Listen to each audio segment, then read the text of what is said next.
마송이 앞으로 휙 몸을 날렸다. 이 엎어져 있던 아랍 녀석이 일어나서 칼을 가진 녀석 뒤로 몸을 숨겼다. 우리는 움직이지 않았다. 그들은 우리에게서 눈을 떼지 않은 채 단도로 위협을 하면서 천천히 뒷걸음을 쳤다. 이 충분한 거리가 확보되었다는 걸 알게 되자 그들은 불이 나게 달아났고, 그러는 동안 우리는 햇볕 아래 꼼짝 않고 서 있었고, 레몬은 핏방울이 떨어지는 팔을 움켜쥐고 있었다. 마송은 곧 일요일마다 언덕 위 별장에 와서 지내는 의사가 있다고 말했다. 레몬은 당장 의사에게 가려고 했다. 그러나 그가 말을 할 때마다 상처에서 피가 흘러나와 입속에서 거품을 일으켰다. 우리는 그를 부축해 허둥지둥 별장으로 돌아왔다. 거기로 오자 레몽은 상처가 가벼운 것이라면서 의사에게 갈 수 있다고 했다. 그는 마송과 함께 갔고 나는 남아서 여자들에게 무슨 일이 있었는지 설명해 주었다. 나는 그들에게 설명을 하는 게 귀찮았다.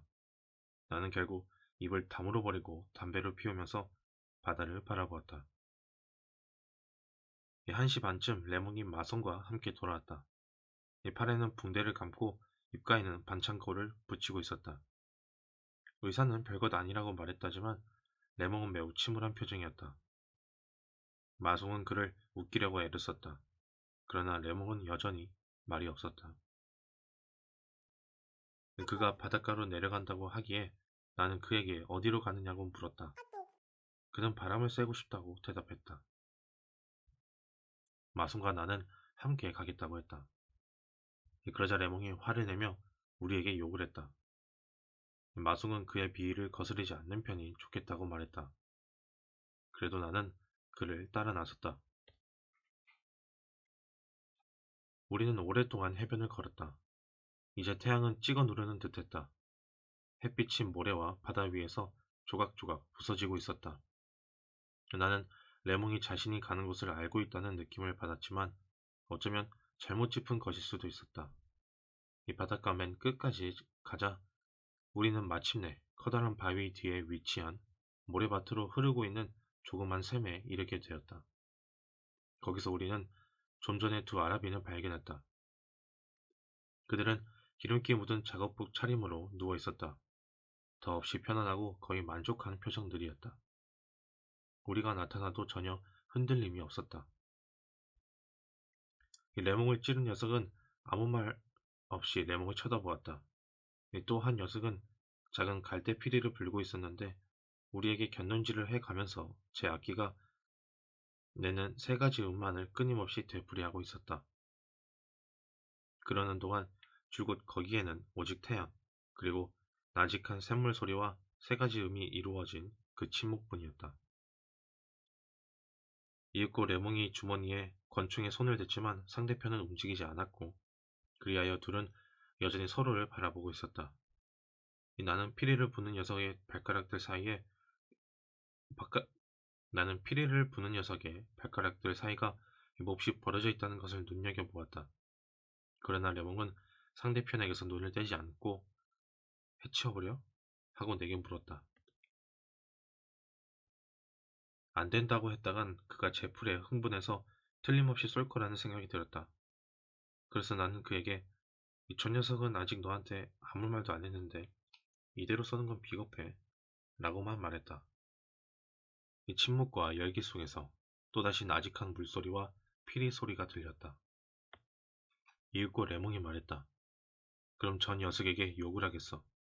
그래서 놈이 대꾸하면 쏴버리지 뭐. 그래. 하지만 놈이 칼을 뽑지 않는 한 쏘면 안 돼. 레몽이 약간 흥분하기 시작했다.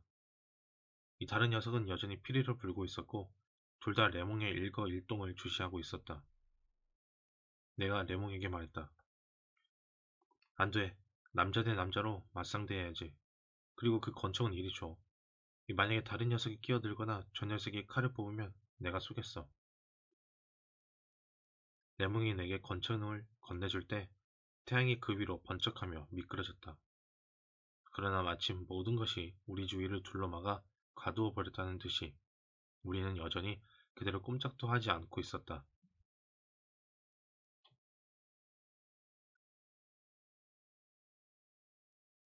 우리는 시선을 떨구지 않은 채 마주보고 있었으며 모든 것이 여기, 바다, 모래, 태양, 그리고 피리 소리와 물소리가 자아내는 이중의 침묵 사이에 정지해 있었다. 그 순간 나는 이 권총을 쏠 수도 있고 쏘지 않을 수도 있다고 생각했다. 그러나 갑자기 아랍인들이 뒷걸음질을 쳐서 바위 뒤로 스며들듯이 사라졌다. 그래서 레몬과 나는 갔던 길을 되돌아왔다. 레몬은 기분이 좀 풀린 듯 집으로 돌아갈 버스 이야기를 했다. 나는 그와 함께 별장까지 갔고 그가 나무 층계를 올라가는 동안 첫 계단 앞에 그대로 서 있었다. 머릿속에서 태양이 꽝꽝 울렸고 힘들게 그 나무 층계를 걸어 올라가서 또다시 여자들과 대면할 생각을 하니 그만 맥이 풀렸던 것이다. 하지만 열기가 하도 뜨거워서 눈을 멀게 할 듯 하늘에서 쏟아붓는 불빛을 맞으며 우두커니 서 있는 것 또한 내게 고통스러운 일이었다. 여기 가만히 서 있든 자리를 뜨든 결국 매한가지인 것이었다. 잠시 후 나는 다시 바닷가 쪽으로 돌아가서 걸어가기 시작했다. 태양의 붉은 폭발은 여전히 그대로였다. 모래 위에서 바다는 작은 물결들이 되어 부서지며 급하고 가쁜 숨을 몰아쉬고 있었다.